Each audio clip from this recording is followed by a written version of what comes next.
संपामुळे शेतकऱ्यांचंही नुकसान होतंय तर व्यापाऱ्यांची मात्र चांदी होत असल्याचं पाहायला मिळतंय आणि याचाच फटका ग्राहकांना बसलाय। राज्यभरातल्या बाजारपेठांमध्ये भाजीपाल्याची आवक घटलेली आहे आणि याचाच फायदा व्यापारी घेताना दिसतायत। त्यामुळे भाजी विक्रेत्यांना सुद्धा चढ्या दराने भाज्या विकत घ्याव्या लागत असल्यानं भाज्यांची विक्रीही अधिक किमतीने होते। त्यामुळे ग्राहकांच्या खिशाला चांगलीच कात्री लागलेली आहे। किरकोळ बाजारामध्ये भाज्यांची शंभरी गाठलेली आहे। त्यामुळे ग्राहकांमध्ये संताप वाढलेला आहे। महाराष्ट्रामध्ये सुरू असलेल्या शेतकरी संपाचा परराज्यातील व्यापाऱ्यांना मोठ्या प्रमाणावरती फायदा झालाय। गुजरात, मध्य प्रदेश, कर्नाटक या राज्यातील व्यापाऱ्यांनी वसई विरारच्या मार्केटमध्ये भाजीपाला विक्रीस आणलाय।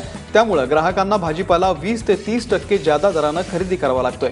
वसई विरार परिसरामध्ये अनेक भाजी मार्केट आहेत आणि हीच संधी साधत परराज्यातील व्यापाऱ्यांना लाभ घेण्यास सुरुवात केलेली आहे। आज आम्ही नाईलाज आमच्याकडे भाज्या नाही, आम्ही पण महाग आणून संगे विकतो, पण गिराईकांना खूपच तकलीफ होते। आम्हाला असं वाटतं की हा संप मिटायला पाहिजे। आम्हाला स्वस्त भाज्या आमच्याकडे भेटतात, तर गिराईक आमच्याकडे येऊन संगे त्या भाज्या तरी घेऊन। आज त्यांचा पगार थोडासा आहे, यासाठी ते लोक पण आम्हाला सांगतात की नाही बाबा तुम्ही भाजी विकता तर आम्हाला स्वस्त मिळतो।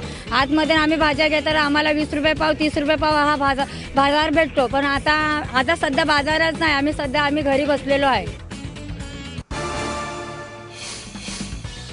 मनसेचे अध्यक्ष राज ठाकरे यांची महाराष्ट्रातील काही शेतकऱ्यांनी भेट घेतली आहे। मुंबईतल्या कृष्णकुंज या राज ठाकरेंच्या निवासस्थानी ही भेट झाली आहे। यावेळी राज ठाकरे आणि बाळा नांदगावकर उपस्थित होते। शेतकऱ्यांना कर्जमाफी द्यावी, हमीभाव द्यावा अशी शेतकऱ्यांनी मागणी केलेली आहे आणि या संदर्भामध्ये त्यांनी राज ठाकरेंकडे गाऱ्हाणे मांडलंय। 2 दिवसांपूर्वीच राज ठाकरेंनी शेतकऱ्यांच्या संपाला पाठिंबा दिला होता आणि भाजप सरकारवरती टीकास्त्र सोडलं होतं।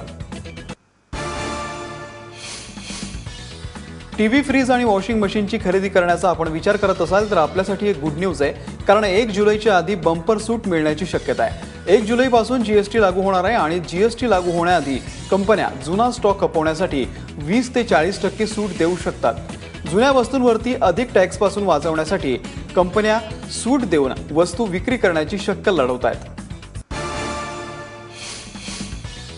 तांसा तलावातून मुंबईला पाणी पुरवठा करणारी पाईपलाईन फुटल्यानं मोठ्या प्रमाणावर पाण्याची नासाडी होते।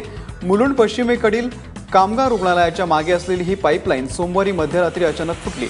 अजूनही या पाईपलाईनची दुरुस्ती सुरूच असून पाण्याची नासाडी सुरू आहे। ही पाईपलाईन जीर्ण होऊन फुटल्याचा अंदाज वर्तवण्यात येतोय। दुरुस्तीचं काम सध्या सुरू असून पाणी पुरवठा पूर्वपदावर येण्यासाठी काही काळ लागणार आहे। मुंबईतल्या एका प्रसिद्ध नर्सरी शाळेतल्या शिक्षकावरती पॉस्को कायद्याअंतर्गत गुन्हा दाखल करण्यात आलाय। पॅट्रिक ब्रिलियंट असं या शिक्षकाचं नाव असून त्याच्या विरोधात 3 वर्षीय चिमुरडीवरती बलात्कार केल्याचा आरोप करण्यात येतोय।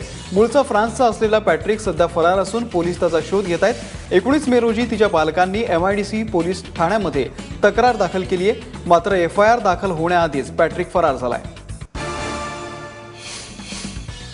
मुंबईतल्या 26 नोव्हेंबरच्या दहशतवादी हल्ल्यादरम्यान कॉल रेकॉर्डची माहिती दडवून ठेवल्याप्रकरणी निवृत्त पोलीस आयुक्त राकेश मारिया यांच्यावरती चौकशीचे आदेश हायकोर्टाने दिले आहेत। त्याविरोधात राज्य सरकारनं पुन्हा हायकोर्टाचे दरवाजे ठोठावलेत।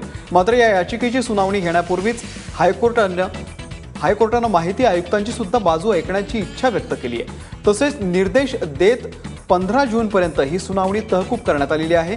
2014 मध्ये राज्याचे मुख्य माहिती आयुक्त रत्नाकर गायकवाड यांनी माहिती दडवून ठेवल्याचा ठपका ठेवत राकेश मारिया यांची कार्यरत अथवा निवृत्त न्यायमूर्तींमार्फत चौकशी करण्यात यावी असे आदेश दिले होते। हिंदुस्थान पेट्रोलियमची पाईपलाईन फोडून 5000 लिटर पेट्रोल लंपास केल्याप्रकरणी पुण्यामध्ये 3 पोलिसांसह 6 जणांना अटक करण्यात आलेली आहे। सहाय्यक पोलीस निरीक्षक रवींद्र भिडे, पोलीस उपनिरीक्षक ठोंबरे यांच्यासह पोलीस कर्मचारी शिवशरण तसंच इस्माईल शेख, दिनेश पवार, मोतीराम पवार अशी अटक केलेल्या आरोपींची नावं आहेत। 15 दिवसांपूर्वीच विमाननगर इथं हा प्रकार उघडकीस आला होता। या प्रकरणी विमानतळ पोलिसांनी तपास करून ही कारवाई केली आहे। अटक केलेल्या 3ही पोलीस कर्मचाऱ्यांना निलंबित करण्यात आलंय। अभिनेत्री ममता कुलकर्णी आणि तिचा प्रियकर विकी गोस्वामी यांना ठाणे सत्र न्यायालयानं फरार घोषित केलेला आहे।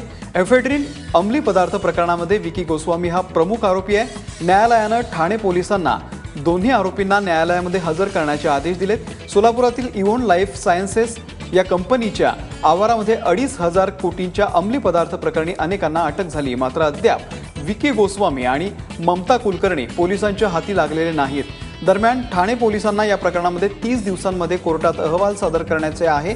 त्या संदर्भात दोन्ही आरोपींना भारतामध्ये आणण्यासाठी रेड कॉर्नर नोटीस काढण्यात येणार आहे। दहिसरमधल्या इस्त्रा शाळेतून चोरीला गेलेल्या 481 उत्तरपत्रिकांमध्ये 6 शाळांच्या उत्तरपत्रिकांचा समावेश आहे। हरवलेल्या 481 उत्तरपत्रिकांपैकी 331 पेपर सापडलेले असून अजूनही 149 पेपर सापडलेले नाहीत। हरवलेल्या उत्तरपत्रिकांमध्ये संस्कृत, गणित आणि इतिहास विषयांच्या उत्तरपत्रिकांचा समावेश आहे। बोर्डाच्या नियमानुसार आता इतर विषयाचे गुण पाहून हरवलेल्या उत्तरपत्रिकांच्या विषयाचे गुण देण्याचा निर्णय मुंबई विभागीय शिक्षण मंडळाने घेतलाय।